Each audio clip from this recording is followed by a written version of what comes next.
Hey guys, it's Jake Bushey, agronomist with Concept AgriTek. Just wanted to give you an update here at the end of April for the crop progress for my area and how things are looking. So for looking over wheat for Michigan and Ohio, things are really humming along. Wheat is coming a long ways. We're well into jointing, and the wheat overall quality looks really well for this time of year.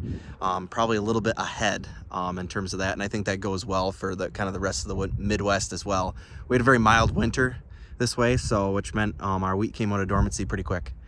And thinking about the row crops and how those look, last week had a decent start to soybeans and some corn getting in the ground, but ultimately, as you can see, this field behind me is quite wet.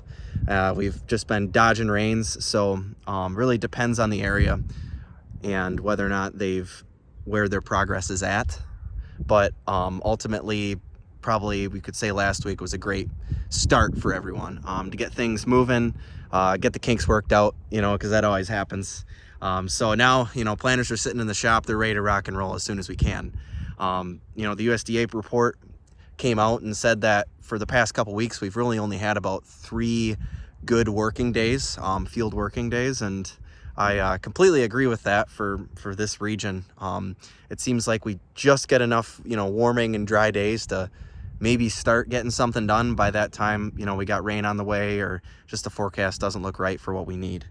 Here in Michigan, we've made good progress on oats getting in the ground in the northern regions of Michigan, and then also sugar beets came a long ways. So we're sitting at about 50% planted right now for the state.